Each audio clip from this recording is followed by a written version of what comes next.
Dzień dobry Państwu. Po poprzednich 2 odcinkach z Lofotów w temacie naszego zakwaterowania, ciekawych miejscowości i przepięknych plaż, które udało nam się odwiedzić, nadszedł czas na trzeci i zarazem ostatni film z tego wyjątkowego miejsca na ziemi, który będzie traktował głównie o szlakach i punktach widokowych, które udało nam się zdeptać i zobaczyć, oraz o pewnym niepozornym, aczkolwiek bardzo ciekawym miejscu wpisanym na listę Światowego Dziedzictwa UNESCO. A teraz już zapraszamy na nasze przygody z garścią istotnych wskazówek i odrobiną wandrusowego humoru.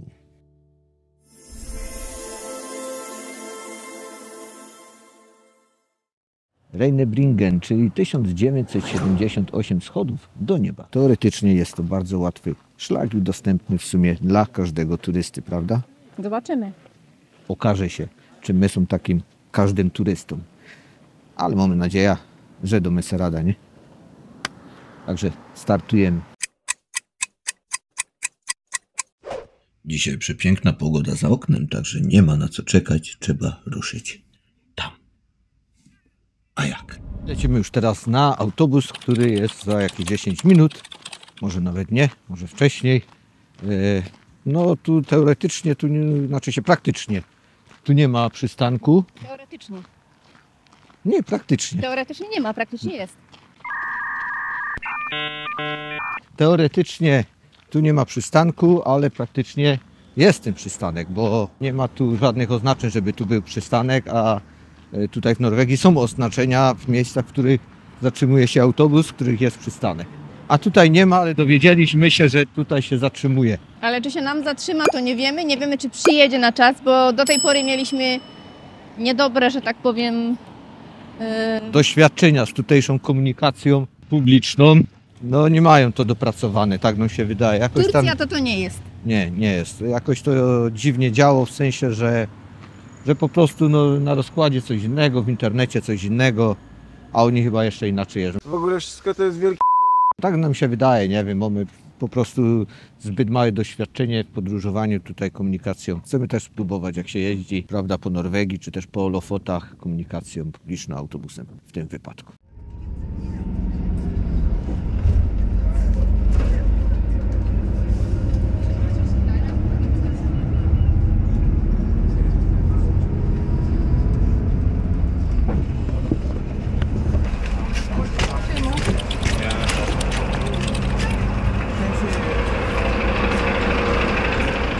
Właśnie wysiedliśmy z autobusu.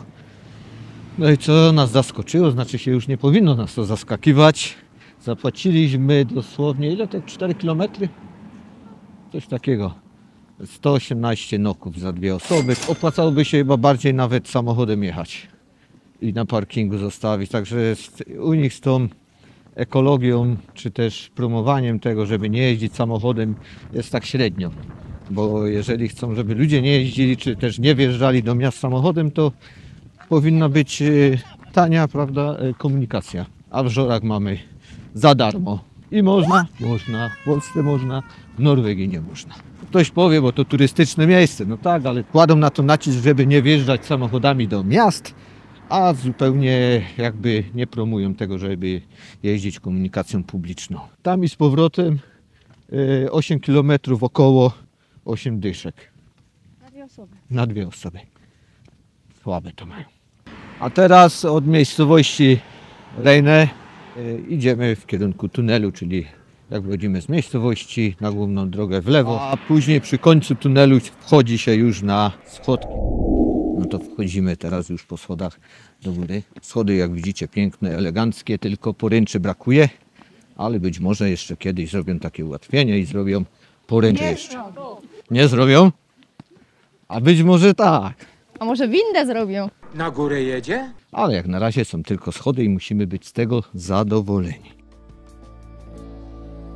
Warto dodać, że schody, po których obecnie możemy wchodzić na Rheinebringen, wybudowali nepalscy Szerpowie, którzy mozolnie układali stopień po stopniu, by ułatwić nam turystom wchodzenie na szczyt. Wiadomo, że jeżeli jest takie ułatwienie, to generuje, prawda, większe ilości turystów. To jest normalne, dlatego więcej ludzi może tu wejść, jeżeli to jest dostępne. Ludzie z tego korzystają i wchodzą, tym bardziej, że widoki są ponoć najpiękniejsze na Lofotach właśnie. Ja już mam zadyszkę, a dopiero my przeszli 50 schodów. To co, wracamy? Ja myślę, że tu już jest wystarczająco wysoko i powinniśmy zawrócić. Rheinebringen z tamtej strony, jakbyście popatrzyli, od strony Rheine, ma bardzo strome zbocze. Dlatego jest taki fajny widoczek stamtąd, bo bezpośrednio ściana leci w pionie na dół i mamy widoki po horyzont. Nic nam jakby nie zasłania tych widoków. Piękne ułożenie góry, dlatego Norwegowie to wykorzystują właśnie w ten sposób. Chwała im za to, mimo tego, że wszystko jest drogie, to wejście tutaj jest darmowe. Tylko parkingi są drogie i autobusy, jak słyszeliście przed chwilą. Mimo tego, że kosztował chyba około 3 milionów. I zaś Szerpowie wykonali za nas najgorszą robotę, a my tylko idziemy. Szerpowie to są ludzie od czarnej roboty, że tak można Niestety. powiedzieć. A potem wszyscy zdobywają Mount Everesty. No ale i tak trzeba tam wejść. No. To jest ich praca. Jakby ktoś na przykład wykonuje w jakimś tam zawodzie jakąś pracę cały czas, to mu to fajnie i sprawnie idzie. Jak ktoś przychodzi do tego zakładu pierwszy raz i wykonuje to pracę pierwszy raz, no to za pierwszym razem mu to idzie kiepsko.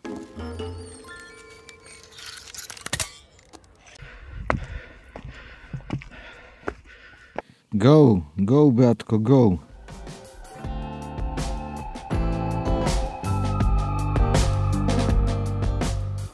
Szlak na Rheinebringen, mimo tego, że jest łatwy, to wymaga co najmniej przyzwoitej kondycji, dobrego obuwia i zapasu wody, ponieważ wchodzenie po prawie 2000 schodów może konkretnie zmęczyć. Zanim zainstalowano tu w 2019 roku schody, wejście na szczyt było dość niebezpieczne i zdarzało się sporo wypadków. Obecnie jest zdecydowanie bezpieczniej, choć schody są miejscami dość wąskie i ciągle zdarzają się pewne incydenty. Na ten przykład, tydzień przed naszym wejściem, pewien pan przy schodzeniu poślizgnął się i spadł w dół około 15 metrów. Całe szczęście przeżył i nie odniósł większych obrażeń. Ale to powinno wzbudzić w nas ostrożność i czujność na szlaku. No i kolejny punkt widokowy, a punkt widokowy jest dość duży. Są kamienne ławki, jak to w takich punktach bywa. No i teraz, jeżeli to tak można nazwać, atak szczytowy. To już jest ten nowy odcinek. Najnowszy. Czy zaczyna chyba ten najnowszy, nie? Nie, zaczynał się trochę niżej. Przynajmniej tam Aha. 1700 było napisane. No tak, 1600 o. 1600. No faktycznie, czyli to już jest ten oddany teraz, nie? Bo w 2019 było 1600 schodów, a teraz już jest 1978. 8. A idziemy do tej pory 45 minut albo coś takiego, ale myślę, że tak spokojnie w godzinę to można zrobić, albo i szybciej. Jak ktoś tam Ale po co tak długich lecieć? przerw nie robi, no dokładnie, nie ma sensu. Nie zdobywamy czegoś na czas, bo nie punktujemy w jakiejś klasyfikacji generalnej czegoś tam. Na przykład wchodzenia w pełnym pampersie, albo wchodzenia w laczkach, albo w laczkach Kubota, albo coś tam jeszcze innego. Na uszach, na głowie, na rękach. My nie bierzemy udziału w czymś takim. My po prostu chodzimy po górach, żeby czerpać z tego frajda. Nie ma sensu się śpieszyć w górach. Takie jest nasze zdanie, ale każdy wchodzi, czy też robi to, co chce i jak chce. byle bezpiecznie. Dla siebie, ale przede wszystkim dla innych, żeby było bezpiecznie. To jest najważniejsze. Zobaczcie, co tu jest. O, jak pięknie. O, jak cudownie. Zobaczcie. I jest boisko. Ja nawet nie wiedział, że tam jest takie boisko. Nie wiem, czemu tam akurat się tworzą takie kolejki. Może tam jest najlepszy punkt widokowy. Kurde, ten bezkres tego morza, ty. No patrz po horyzont. To jest niesamowite. Tak czuję się, jakby był w kosmosie kiedyś, na jakiejś stacji.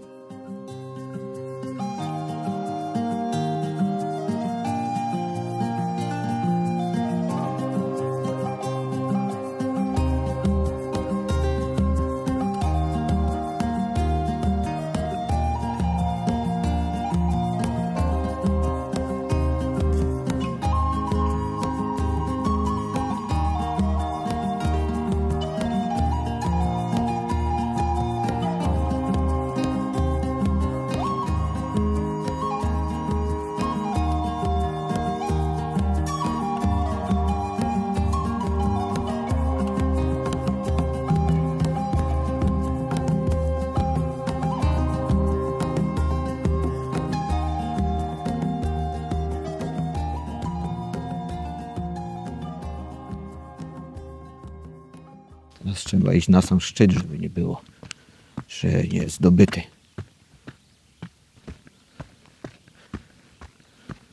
Warto podejść na samą górę. Tu jest jakaś tablica chyba z oznaczeniem szczytu. Co by to było za wejście na górę, gdyby się nie zaliczyło czubka tej góry.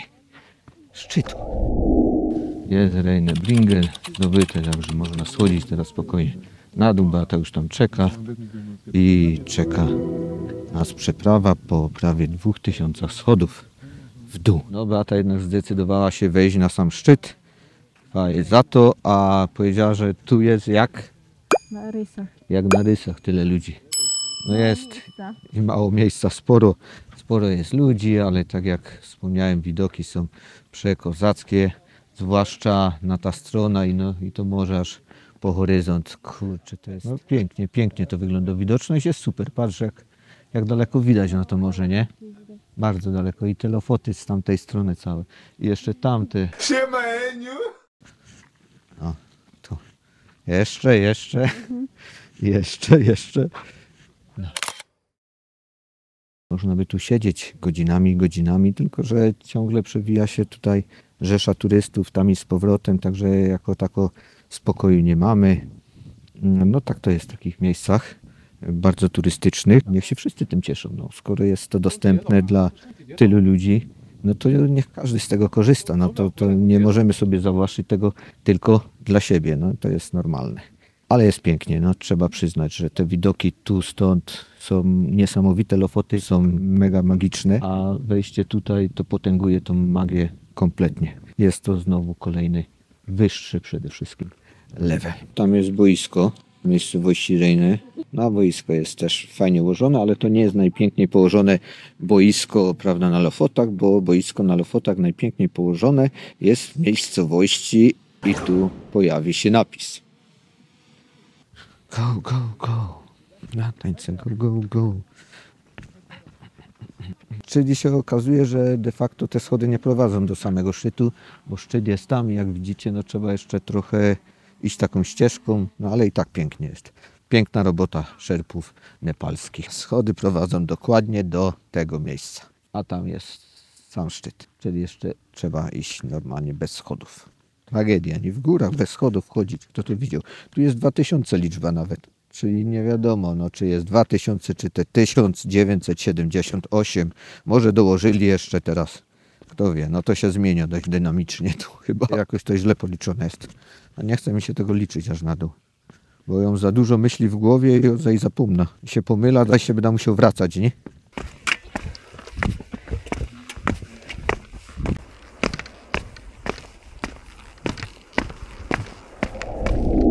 Zejście zajęło mi 25 minut, niecałe 26 minut, także szybko zeszło.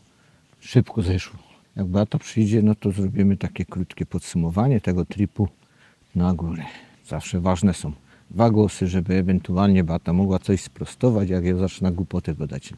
A czasem głupoty godą i musimy sprostować. Co ja godą. Woli formalności, przypomnienie o zasadach tutaj na szlaku. Ja chciałem wziąć drona, a z tego co widzę, dron tu jest skreślony. Ale sporo osób latało. No może nawet dobrze, że nie wziął tego drona, bo jeżeli nie można, no to nie można. Mi się wydaje, że ze względu bezpieczeństwa też, Też wiesz, bo ktoś się może przestraszyć, No, ktoś gdzieś upaść, czy coś, może, albo dron ci może bo gdzieś paść. po prostu zbyt dużo ludzi tu jest. Myśleliśmy, że z psami nie wolno, ale z psami wolno tu wchodzić na szlak. No i nie wolno rozbijać kempingów, namiotów i tak dalej. No i kamperami nie można tam wjeżdżać. To też nie. Ciekawe czemu. No ciekawe czemu, nie? No niebezpieczny jest na tyle ten szlak, że czasami są wąskie schody, no i są przepaście, a jeżeli ktoś schodzi i wchodzi, no to no trzeba uważać po prostu, żeby tam gdzieś nie zahaczyć o kogoś i nie zjechać z tych schodów. No i z miejscami też się czasem ruszają te schody. No ale generalnie szlak nie jest trudny, trzeba uważać, jest ekspozycja, to zawsze godą, że jak No i ktoś... to nas dziwi o psach, nie? Że psy można tu zabierać. No ja przed chwilą to powiedział, tak, że można, że jednak można. A Myśleliśmy, jednak że nie jest to zbyt bezpieczny moim zdaniem. no nie jest. Przede wszystkim, o czym żeśmy nie powiedzieli, to zdecydowanie... Hele? Dzień dobry. Dzień dobry. Na zachód słońca? My tu mieszkamy ogólnie, nie? Aha, My tu 2 miesiące się już zbieramy, żeby wejść. A my tu mieszkamy od tygodnia i zdecydowaliśmy, żeby wejść. No. Wy to lecicie za 40 minut, my to godzinę wchodziliśmy. Tam na tym wzgórzu też jest ładny widok. Super jest tam widok.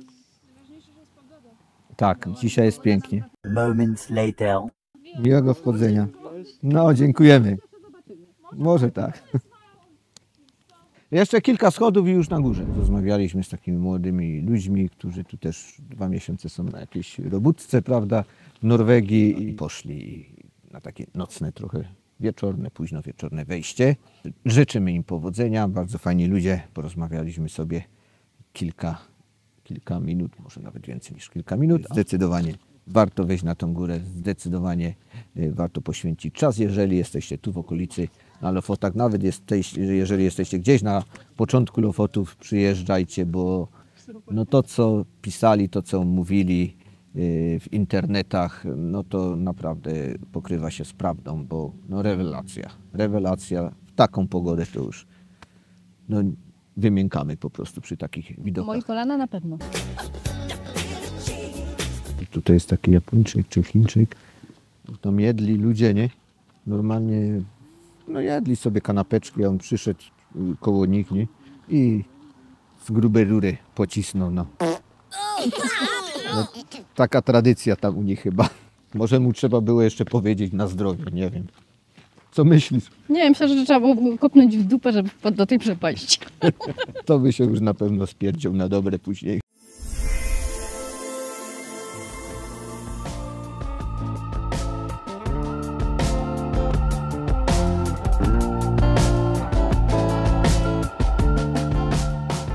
Tego dnia mieliśmy zamiar zostać w domu z racji nagłego załamania pogody. Jednak natura podróżnika nie pozwoliła nam na beztroskie lenistwo. Dlatego tchnieni nadzieją i zainspirowani sporadycznie przebijającymi się promieniami słońca przez goszczące nad naszymi głowami chmury, postanowiliśmy wybrać się na szczyt góry, z której można podziwiać kolejne nieopisanie piękne widoki. Dlatego uzbrojeni w optymizm i przyodziani w zimową zbroję, wyruszyliśmy zdeptać kolejny szlak. Za jakiś czas dotarło do nas, że nie tylko pogoda tego dnia postanowiła spłatać nam figla, ale również nasze mikrofony, które odmówiły posłuszeństwa. Dlatego ta relacja będzie dość uboga w słowa, za co szczerze przepraszamy. Niestety musimy się przemieścić w inne miejsce parkingowe, ponieważ no stąd byśmy musieli iść kilometr prawie piechotą po asfalcie, także brak w ten sensu, po co tu chodzić tą drogą, to już podjedziemy tam był jakiś parking też i stamtąd ruszymy. Tu jest jakiś parking, zobacz. Czy to chcecie zjechać? To jest tu jakiś duży parking i tu się chyba wjeżdża na tym parkingu. Tak. Na razie nie ma napisane nikaj, że druga jest prywatna. O, akurat jest na nasze auto jeszcze miejsce. No z tymi parkingami to tu jest ciężko. No jesteśmy już teraz na tym chyba właściwym parkingu. To już teraz lecimy, a ty już od Słodkiego zaczynasz. Zaczynasz od Słodkiego, od kulek orzechowek. Od parkingu idzie się taką wydeptaną ścieżką pomiędzy krzaczorami, drzewkami. W pewnym momencie odbiło w lewo, jest takie wydeptane, bo ten szlak nie jest jakoś oznaczony. Nie ma żadnego szlakowskazu na wejście i tu po drodze też nie ma żadnych oznaczeń. Nie wiem, może później wyjdą wyżej tam oznaczenia. Zobaczymy. Także idziemy intuicyjnie. Pierwszy taki ciekawszy etap to jest tutaj. Jest takie oczko wodne i jest wodospad taki mały i jest dynia w tym oczku wodnym. Albo jakoś piłka, nie wiem co to tam jest. I teraz trzeba się przeprawić za taką kładeczką, tutaj drewnianą. Widoki zaczynają się robić ciekawsze już, ale pogoda dalej jest nieciekawa. No i jest błoto, jak widzicie tutaj. Dość sporo błota, tak obreja jest. Także w deszczowy dzień raczej nie zalecam się tu wybierać. I kolejny taki ciekawy punkt to takie jeziorko tutaj. U nas by się to staw nazywało. No i tu jest nawet miejsce na rozbicie namiotu. Także jeżeli ktoś będzie śmigał z namiotem, to Może sobie tu zagospodarować miejscówkę. My lecimy dalej do góry. Mamy jakoś według wskazań około godziny, nie? Na szczyt. No, to nieźle. Po tym to się idzie jak po gąbce. Dosłownie jak na gąbce się idzie.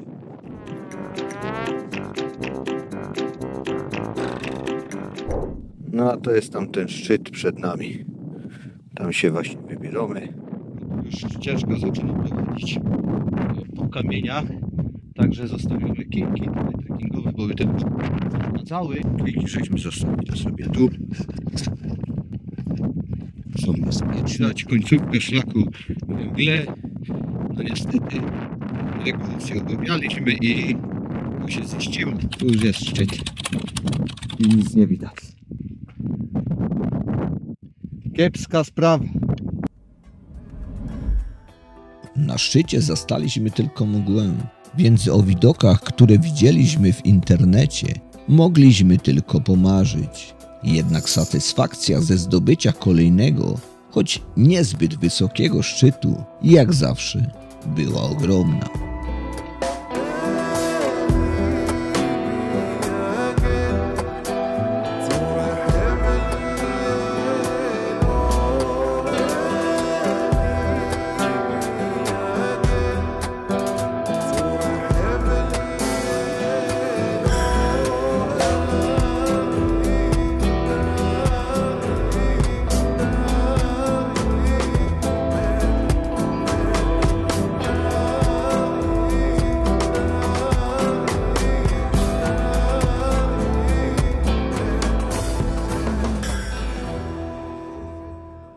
Wracamy, zrobimy sobie trochę niżej, żeby jakieś widoki były. To sobie pikniczek jakiś mały zrobimy. Tam niżej by były piękne widoki. By były. Znaczy się są one, ale nie dzisiaj.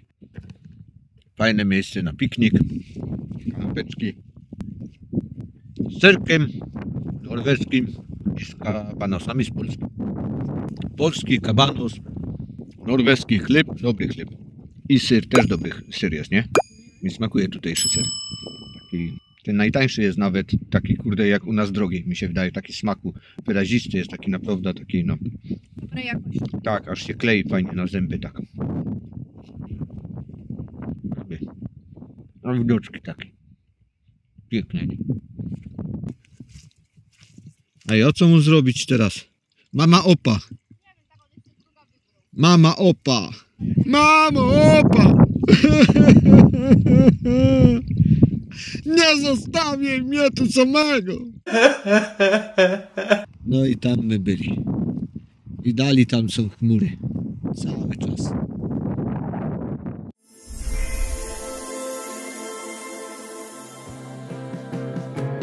Baby, if you want us, you know time is on our side. Things are gonna haunt us, we'll just have to put aside. Now right here, if you just need to cry. Come love, share my pillow, and rain, rain, go away. Dojechaliśmy już na kolejny koniec świata na Lofotach. Taką oto drogą.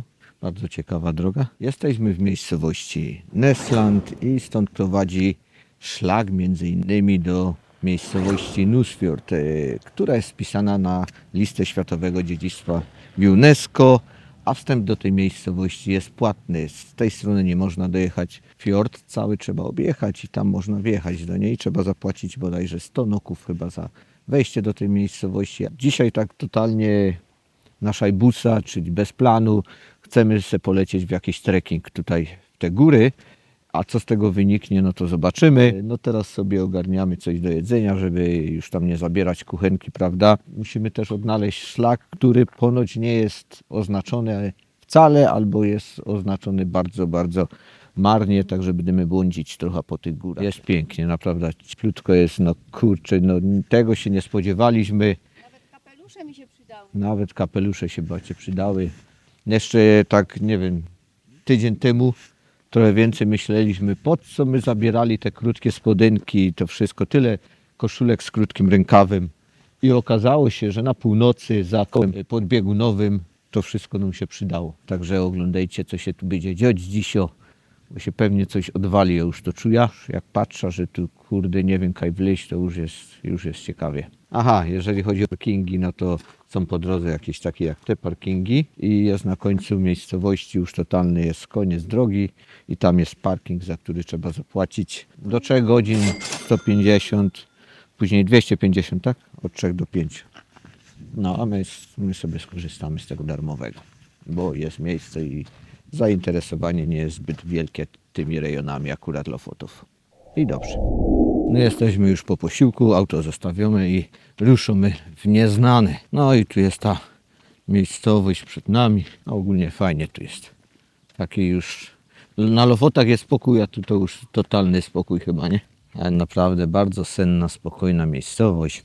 Tu by można było sobie przyjechać i na luzie, nie wiem, przez 2 tygodnie leżeć, nic nie robić i tylko wypoczywać. Nawet turystów poza nami tu nie ma nikogo, nikt tu nie spaceruje. I rzeczka nawet sobie płynie. Dyskretnie, delikatnie, też sennie jak to cała miejscowość. We dwoje, czy nawet ze znajomymi przyjechać, czasami sobie coś tu, jakiegoś grilla, imprezkę zrobić, no coś pięknego. A tu trafiliśmy na szlak właśnie do miejscowości Nusfjord, o której wspominałem wcześniej. Jest ono wpisane na listę Światowego Dziedzictwa UNESCO, a coś więcej to wam za chwilę powiem. Trzeba iść, będziemy szukać wydeptanych ścieżek. Tu mieli swoja wioska, a tu mieli te rorbu, do których wyruszali łowić ryby. I jak się tydzień skończył, to wracali do swojej wioski, tu jest napisane. I ścieżka... Czyli to ścieżka rybaków, można to tak nazwać. W piątek po robocie, aż tak daleko musieli do domu iść. Ale z jaką uciechą szli? Że się piwa napiją. No bo kiedyś Wina. wikingowie ważyli piwo i to był ich taki napój, który bardzo lubili. Nie wiem, czemu teraz to tak jest piętnowane w Norwegii. Takie tradycje piętnują jak ważenie i picie piwa. Pieroński Norwegii. Jeszcze my dobrze od wioski nie odeszli i już my pobłądzili, bo tu szlak prowadzi, on się nagle kończy, urywa. Znaleźliśmy nasz błąd, bo my poszliśmy tu, tą wydeptaną taką w trawie, a tu jest ścieżka, prosto.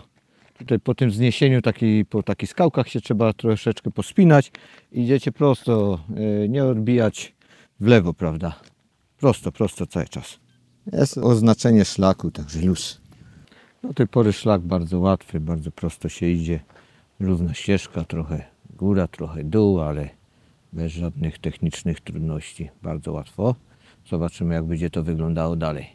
Bardzo przyjemnie się idzie tym szlakiem, bardzo fajne krajobrazy i cisza i spokój na szlaku. Żadnych turystów oprócz nas.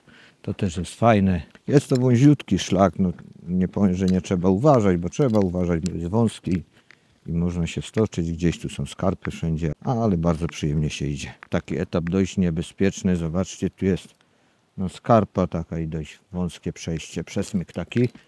Także pod tym względem na pewno trzeba uważać. Trzeba iść po takich kamieniach. No, wiadomo, kamienie nie są jakoś tam specjalnie wydeptane, także idzie się po prostu na czuja tak najbezpieczniej jak można. Ale tu spokojnie się można wykąpać po drodze. Jeżeli ktoś będzie miał ochotę, no pięknie tu jest. Szlak chyba jednak górą idzie, także znowu coś pomyliliśmy, jak to my.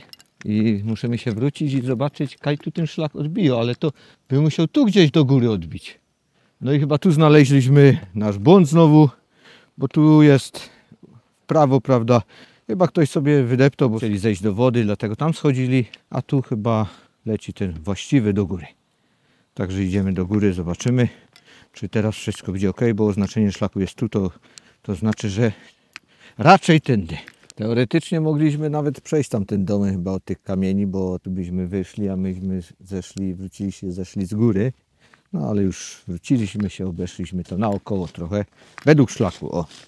Doszliśmy do pewnego punktu, trzeba się dostać w tamtym kierunku, ale mostek jest rozwalony. Także nasz pionier podróży i harcerz, Beatka i Zuch w jednym, no pokorze jak tu teraz przyjść. Panie mają pierwszeństwo, jestem dżentelmenem i nie będę cię wtrącał w ogóle twój sposób przejścia. Zrób to jak uważasz, a na pewno będzie dobrze. Nie mogę ingerować w relacje damsko-męskie i ujawniać się jako prawdziwy samiec alfa. Bardzo sprawnie ci to poszło jak łania, a mi to pójdzie jeszcze lepiej, ale może wyłączymy teraz aparat. Instruktażowo to zrobię. Proszę sobie usiąść tutaj na kamyku, żeby było bezpiecznie. Tak, delikatnie. Nóżki na drewienko, na jeden kamyczek, na drugi kamyczek. Hopsa, hopsa, hopsa, hopsa. Voila. Tu się już taki nieprzyjemny zrobił w tym lesie ten szlak. Jest z takimi chaszczami, się idzie błotem. Nie wiem, czy my zaś coś nie poknocili z tym szlakiem. Całkiem możliwe, bo tu jest chyba ten szlak. I teraz na niego wchodzimy. No i doczekaliśmy się fragmentu z łańcuchami teraz. Tutaj są łańcuszki, także zobaczymy. A lejtowo.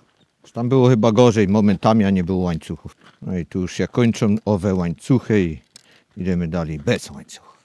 Już wiem, czemu te łańcuchy tu dali, bo wiedzieli, że Beata tu pójdzie chyba.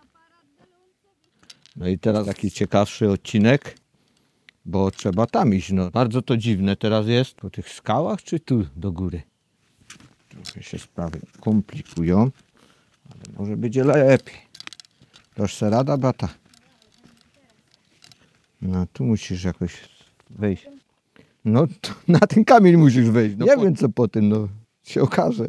To trzeba uważać, bo tu można wpaść. Tamte, tu te. Jak tu iść? Ale z tu teraz mamy, bo kurczę tu ciężko się odnaleźć. Ale teraz widać, że znowu tam jest ten na dole. Widzisz? Tam jest to i też trzeba się spinać tam po tej pionowej skale. Trzeba iść na dół po prostu. Tu już wtedy my przeszli po tych kamieniach. No to przędymy i tyle. No ostrożnie idź ty. Powolutku, ostrożnie. Bez nerw. Nikt nas nie goni. Teraz już light i tu po tych kamieniach i za mną. I tu już dalej idzie ścieżka coś. Musisz, no po tych kamieniach to już masz luz przecież. No i teraz już tworzy się jakoś ścieżka coś. I tak to się tu toczy. Góra, dół, ścieżka, głazy, błoto, góra, dół. Zobaczcie tam te kamienie. Tak jakby je ktoś położył na tych górach tu. Tak jakby nie stąd były, nie? Trole chyba to poukładane. Tu jeszcze rozumiem, bo mogło to spaść z góry, ale tam nie miało skądś spaść. O panie! Jezioro, panie! Można się wykąpać. Czyste nawet.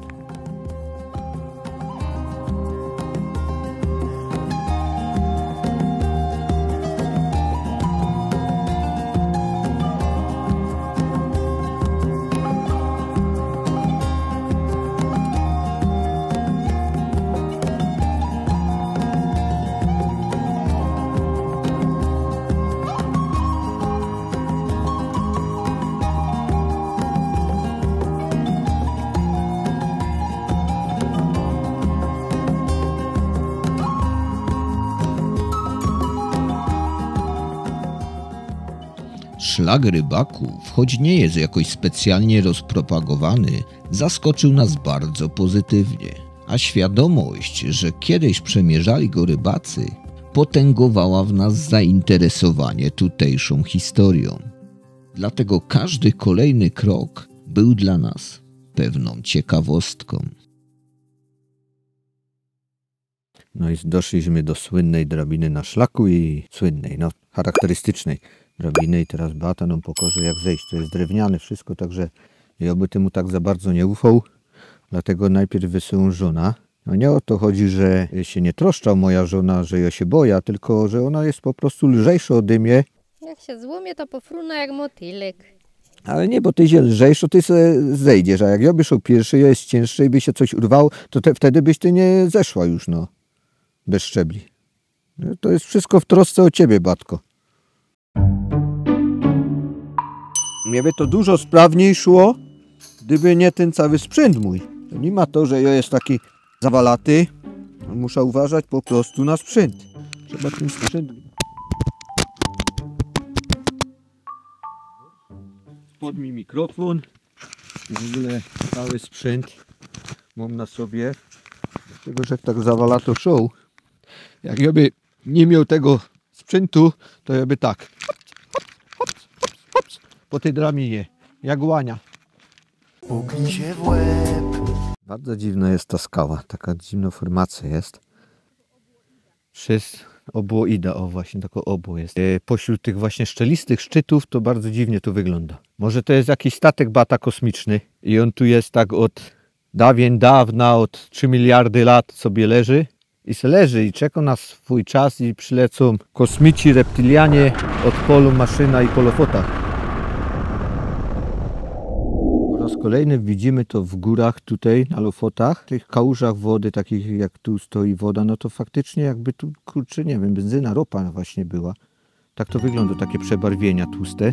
No dziwne to jest, ciekawe. 6 kilometers, but it's very long. Up and down, up and down. We wanted to go, but we didn't find the way.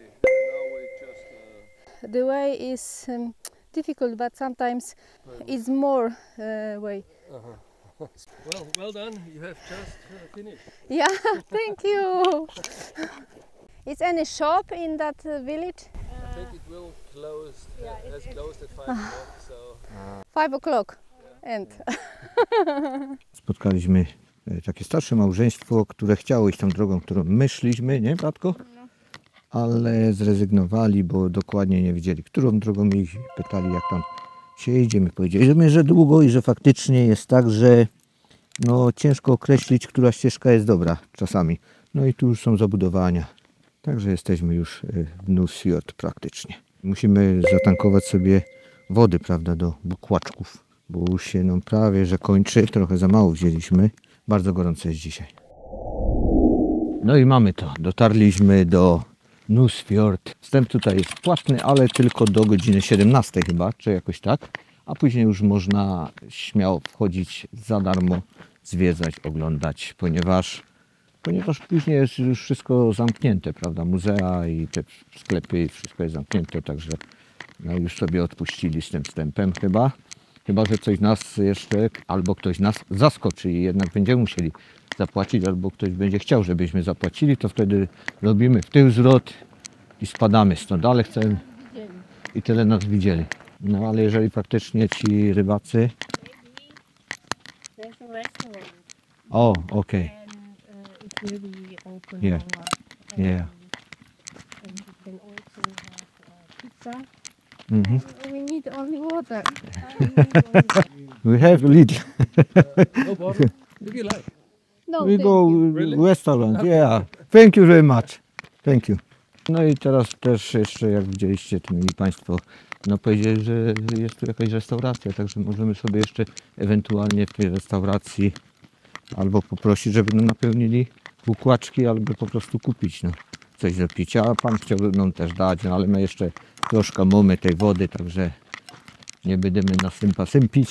Jakby już faktycznie my nie mieli nic, to byśmy wzięli od Pana. Ale fajnie, także ktoś tak chce pomóc. No. To jest bardzo miłe. No już jesteśmy spragnieni, zmęczeni nieco, a kurczę, jak sobie pomyślimy, że czeka nas taka sama droga powrotna, no to już kiepsko. Może coś przekąszymy przed drogą powrotną, jak coś będzie w rozsądnych cenach. Ale czy będzie, to nie wiemy. W takim miejscu liczyć na rozsądne ceny, w ogóle w Norwegii liczyć na rozsądne ceny, to jest marzenie ściętej głowy. No i przechadzamy się po tej promenadzie tutaj malutkiej. No i czy nas to jakby specjalnie bardzo zachwyca? Na pewno są ładniejsze miejscowości tutaj na Lofotach. Zachwyca może ten mały porcik, który jest tutaj po mojej lewicy, że tak powiem. No taki fajny, dyskretny, mały porcik, a duże statki tutaj, prawda, co mówią, dopływają. Także no fajnie to wygląda. I tutaj już jest część prywatna, także nie można już wejść dalej, prawda, bo to są domki, tak jak już mówiłem wcześniej, pod wynajem, to są wynajmowane domki. No a czemu to jest wpisane na listę Światowego Dziedzictwa UNESCO? Bo ten, co to wpisywał, to pierwszy tu przyjechał i padł, o fajnie, wpiszmy to. A potem sobie obejrzał resztę Lofotów i padł, kurde, szkoda, że my to wpisali, ale już je wpisano, to już nie będę wykreślać. No, tak było. Nie, no ona ma jakieś tam znaczenie, bo to jest jakoś stara wioska tam rybacka, tak po części o tym czytał i chyba tylko z tego powodu, że właśnie ona jest wpisana na listę Światowego Dziedzictwa UNESCO, no to tylko z tego powodu jest wstęp tutaj płatny do godziny 17.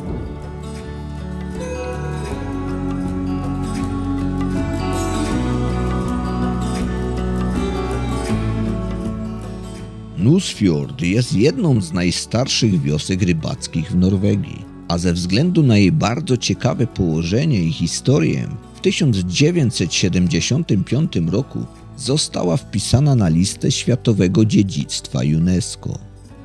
A z racji tego Norwedzy zwietrzyli tu interes, dlatego wstęp do tej miejscowości to koszt 100 noków, co naszym zdaniem jest wygórowaną ceną.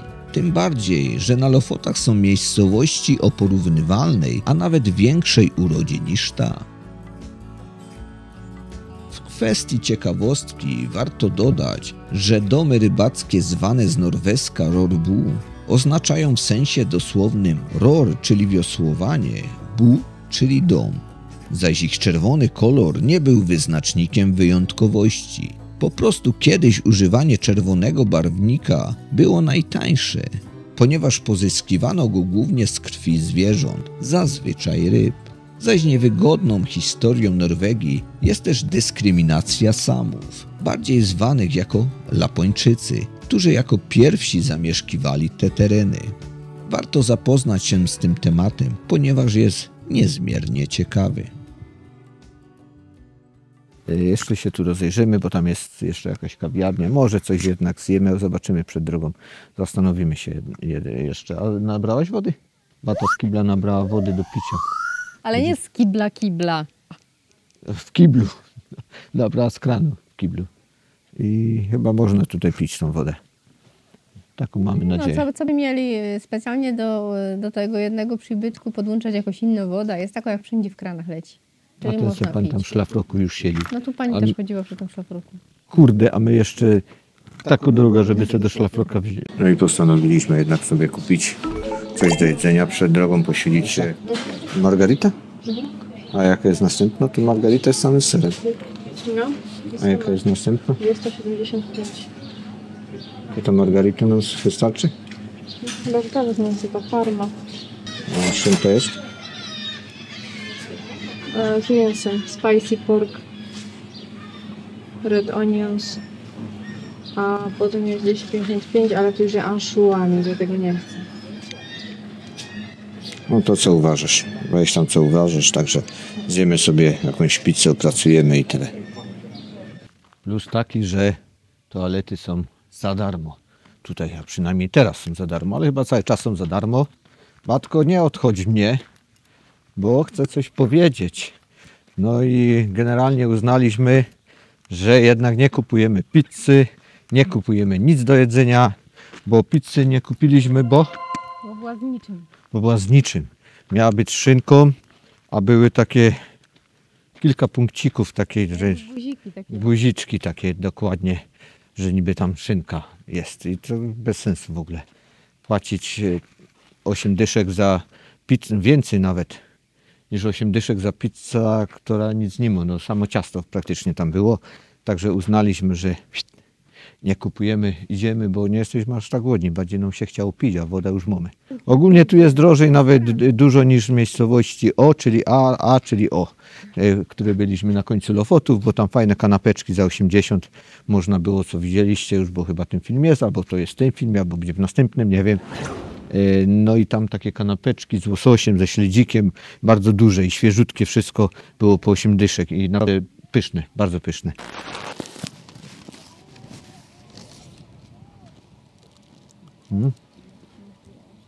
Dobra, dużo łososia, zobaczcie.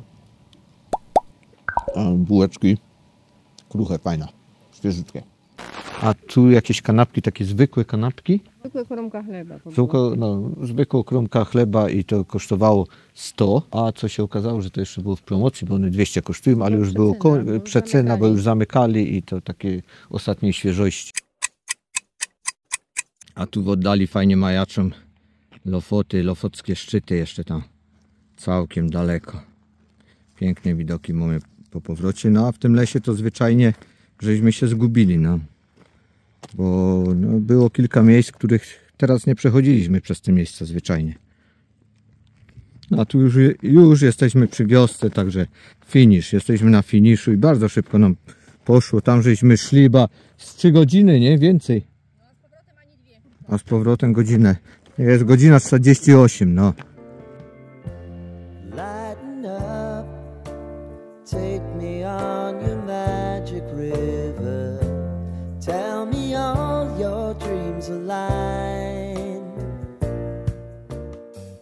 Poza szlakami, które przedstawiliśmy w tym filmie, polecamy również szlak na Ryten z przepięknym widokiem na plażę Kwalwika. Relację z wejścia na ten szczyt przedstawiliśmy w naszym poprzednim odcinku z Lofotów. Odnośnik do filmu powinien wyświetlić się teraz z góry ekranu, a link znajdziecie też w opisie tego filmu. Teraz już żegnamy się z cudowną krainą Lofotów i kierujemy się na południe, gdzie czekają nas kolejne norweskie przygody. Was zaś zachęcamy do aktywności na naszym kanale. Życzymy wszystkiego dobrego i tradycyjnie do zobaczenia gdzieś w świecie i do zaś.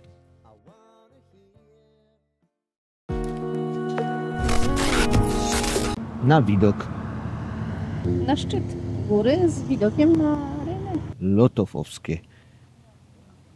Lofotowskie, jak już nie lotofowskie. Reinebringen, nie? Reinebringen. Tak samo Reinebringen. Nesland. Czy Westland. W miejscowości, która jest wpisana na listwę. To jest wpisane na listwę. Właśnie ona jest wpisana na listwę. Co ja mu z tą listwą? Musisz listwę przykręcić jakieś na pewno.